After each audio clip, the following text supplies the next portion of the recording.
प्रिय दर्शकों, कनाडा में क्या और कैसे संक्षेप में नाम की इस श्रृंखला में आपका फिर से स्वागत है। आज की कड़ी में आपको पता चलेगा कि तरह तरह के यातायात वाहनों में भरने के लिए ईंधन यानी फ्यूल कौन कौन से हैं और घर के बाहर कुकिंग करने तथा आसपास के माहौल को गर्म रखने के लिए कैसा ईंधन चाहिए। इसके साथ ही ये भी मालूम हो जाएगा कि इन ईंधनों की सप्लाई हम कैसे पाते हैं। दर्शकों, कनाडा में विभिन्न प्रकार के वाहन, चाहे वे प्राइवेट हों अथवा कमर्शियल, अधिकतर डीजल व पेट्रोल से चलते हैं। हालांकि कुछ क्षेत्रों में जैसे मैरीन, रेल, मंझले व भारी सामान ढोने वाले ट्रक, हल्के यातायात के लिए बसें आदि ऐसे वाहनों में सीएनजी का प्रयोग होता है। अब कनाडा में पेट्रो कनाडा, एसो, शेल जैसी कंपनियों के अपने रिफ्यूलिंग स्टेशंस तो हैं ही, साथ में बहुतेरे बड़े बड़े डिपार्टमेंटल स्टोर्स जैसे Costco, Coop, Canadian Tire, Real Canadian Store आदि द्वारा संचालित फ्यूल पंपिंग स्टेशन भी हैं। हालांकि इन पर पेट्रोल व डीजल की कीमतों में थोड़ा बहुत अंतर अवश्य होता है, लेकिन इन स्टोर्स की तरफ से अपने ग्राहकों को नियमित बनाए रखने के लिए कुछ नकदी छूट देने का प्राविधान भी होता है। अब कनाडा में लोग पेट्रोल को अधिकतर गैस के नाम से जानते हैं, जो कि गैसोलीन का शॉर्ट फॉर्म होता है। गैसोलीन क्रूड ऑयल व अन्य पेट्रोलियम पदार्थों से मिलने वाले ईंधन को कहते हैं और ऐसा ईंधन सदियों से मोटर वाहनों में इस्तेमाल होता आया है। कनाडा में ये गैस, जो पेट्रोल का दूसरा नाम है, मूलतः 3 प्रकार की होती है: रेगुलर, मीडियम प्लस और प्रीमियम या सुपर ग्रेड में। रेगुलर ग्रेड को 87, मीडियम ग्रेड को 89 और प्रीमियम ग्रेड को 91, 93, 94 या 95 के नंबरों से भी जाना जाता है। ये सभी संख्याएं फ्यूल में मौजूद ऑक्टेन की मात्रा को तो दर्शाती ही हैं, साथ ही ये भी बतलाती हैं कि क्रूड ऑयल का कितना अधिक शुद्धिकरण करने के बाद पेट्रोल प्राप्त किया गया है। पेट्रोल में ऑक्टेन की संख्या जितनी अधिक होती है, इंजन में गैसोलीन की जलन दर उतनी ही कम होने की वजह से दहन यानी कंबशन उतना ही अधिक सफल माना जाता है।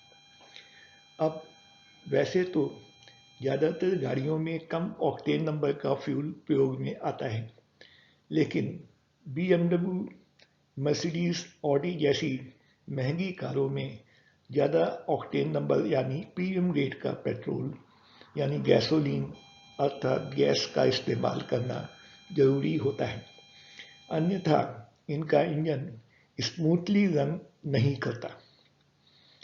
अब किस गाड़ी में कौन से ग्रेड की गैस यानी गैसोलीन की जरूरत होगी, इसका जिक्र गाड़ी के मैनुअल के साथ साथ फ्यूल टैंक के ढक्कन पर होता है। यदि किसी कार में गैस भरने पर इंजन स्मूथली रन नहीं करता यानी नॉकिंग नॉइस दे रहा होता है, तो ये इस बात का इशारा करता है कि गाड़ी में हायर ऑक्टेन नंबर का फ्यूल भरने की जरूरत है।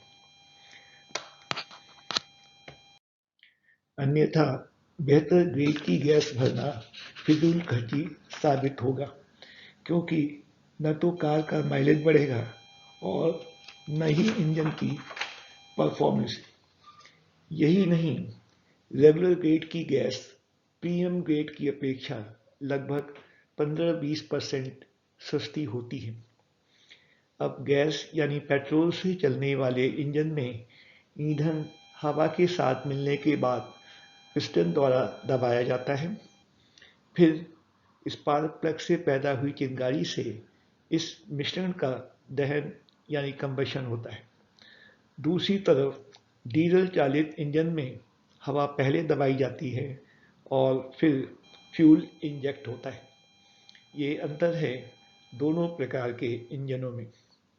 गाड़ियों में भरने के लिए जहाँ डीजल व गैस यानी पेट्रोल मिलते हैं, उससे कनाडा में गैस पंपिंग स्टेशन कहते हैं। ईंधन व अन्य पेट्रोलियम पदार्थों के अलावा इन स्टेशनों पर जो अन्य सुविधाएं प्रायः मिलती हैं, उनमें प्रमुख हैं टायरों में हवा भरने का इंतज़ाम, गाड़ी को भीतर से साफ करने के लिए वैक्यूम क्लीनिंग इक्विपमेंट, रोजाना इस्तेमाल की ज़रूरी चीज़ें खरीदने व हल्के फुल्के रिफ्रेशमेंट के लिए convenience store, toilet, ATM, automatic touchless car wash facility इत्यादि। हालांकि इनमें से कुछ सुविधाएं भुगतान के आधार पर मिलती हैं। कनाडा में रिफ्यूलिंग स्टेशन पर गैस यानी पेट्रोल व डीजल कार में स्वयं भरने होते हैं, क्योंकि यहाँ मैन पावर कम है और महंगी भी। गैस या डीजल भरने के लिए वाहन को पंपिंग लोकेशन के पास लाकर सबसे पहले इंजन स्विच ऑफ करना पड़ता है। अब अपना क्रेडिट या डेबिट कार्ड मशीन में निर्धारित स्थान पर डालकर थोड़ी देर बाद बाहर निकाल देते हैं, ताकि कार्ड के डिटेल्स रिकॉर्ड में आ जाए। फिर फ्यूल टैंक के ढक्कन को खोलकर गैस पाइप के नोजल को अंदर डालते हैं और मनचाहा ग्रेड चुनकर लीवर को दबा देते हैं। यूं तो टंकी पूरी भर जाने पर पंप चलना अपने आप बंद हो जाता है और फ्यूल की सप्लाई रुक जाती है। लेकिन यदि टंकी को पूरा नहीं भरना हो तो सप्लाई पहले भी रोकी जा सकती है, लीवर रिलीज करके। अब गैस पाइप के नोजल को बाहर निकालकर अपने निर्धारित स्थान पर रख देते हैं तथा फ्यूल टैंक के ढक्कन को बंद कर देते हैं। फिर कंट्रोल पैनल के प्रिंट बटन पर क्लिक करते ही रसीद मिल जाती है, जिस पर गैस सप्लाई की मात्रा और प्राप्त भुगतान का विवरण होता है। इतनी ही धनराशि क्रेडिट या डेबिट कार्ड पर वास्तव में कटेगी। इस सारी प्रक्रिया को अच्छी तरह से समझने के लिए आप वीडियो भी देख सकते हैं आखिरी स्लाइड पर दिए गए पहले लिंक से। अब सीएनजी चालित वाहनों में भी रिफ्यूलिंग करना मुश्किल नहीं है। पूरी विधि इस प्रकार है। सबसे पहले पिछली बार की तरह ही गाड़ी पंपिंग टर्मिनल के पास लाकर इंजन को बंद कर देना है और पंप पाइप के नोजल को अपने स्थान से उठाकर दोनों तीर के निशान आपस में मिलाते हैं। फिर नोजल को फ्यूल टैंक के पास रखकर ऑन पोजीशन पर पुश करना है। इसके बाद लीवर को इस तरह घुमाना है कि दोनों एरोज आमने सामने आ जाए। ऐसा करने से नोजल फ्यूल टैंक पर स्थायी रूप से लॉक हो जाएगा। क्लिक की आवाज़ आते ही और गैस टैंक में भरनी शुरू हो जाएगी। सिलेंडर पूरा भर जाने पर सीएनजी की सप्लाई अपने आप रुक जाएगी। तब ऑपरेटर नोजल का कनेक्शन फ्यूल टैंक के ऊपर से हटा देता है। अब सीएनजी पंपिंग स्टेशन पर रिफ्यूलिंग दो तरह से होती है, फास्ट फिल और टाइम फिल यानी स्लो मोड में। पहले तरीके में फ्यूल टैंक जल्दी भर जाता है और स्लो मोड में एक साथ कई गाड़ियों में रिफ्यूलिंग करना संभव है।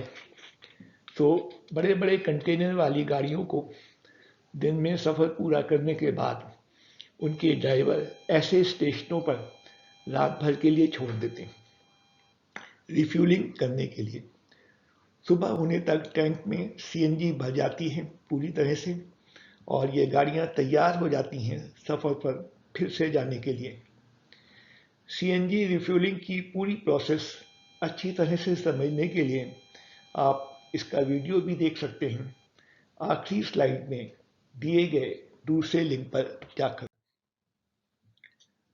अब दर्शकों, कनाडा में अन्य ठंडे मुल्कों की तरह घर के बाहर कुकिंग करने अथवा बैठने के वास्ते आसपास का माहौल गर्म रखने के लिए जो बारबेक्यू व फायर पिट का इस्तेमाल करते हैं, उन्हें घर के भीतर प्रयोग करने की इजाज़त नहीं होती, आग पकड़ने की आशंका के कारण, क्योंकि घर मूलतः लकड़ी के बने होते हैं।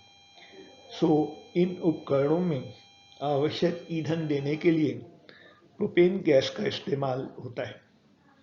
प्रोपेन वैसे तो एलपीजी की तरह होती है, लेकिन एलपीजी में अन्य गैसें भी शामिल होती हैं, जबकि सीएनजी में केवल मीथेन गैस होती है।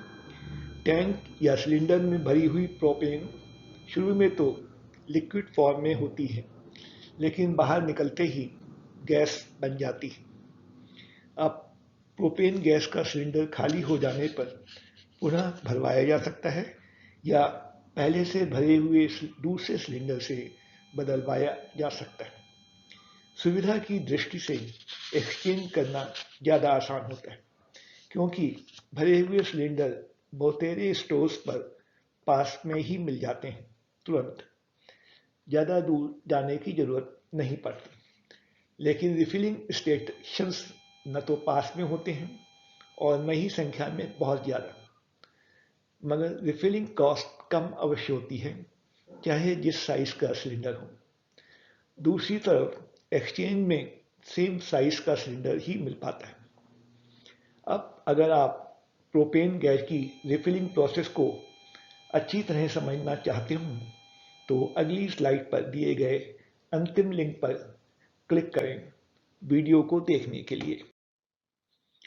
अंत में प्यारे दर्शकों, उम्मीद है कि आज की कड़ी में आप जान गए होंगे कि विभिन्न यातायात वाहनों में कौन सा ईंधन इस्तेमाल होता है, पेट्रोल को कनाडा में गैस के नाम से क्यों जाना जाता है, ये गैस कौन कौन से ग्रेड में मिलती है, इनकी किस्में किस तरह भिन्न हैं और ऑक्टेन नंबर्स क्या होते हैं, गाड़ियों में डीजल अथवा गैस कैसे भरते हैं, तथा आउटडोर कुकिंग के वास्ते इस्तेमाल होने वाले बारबेक्यू में कौन सी गैस प्रयोग में आती है और घर के बाहर बैठने की जगह को कैसे गर्म रखते हैं।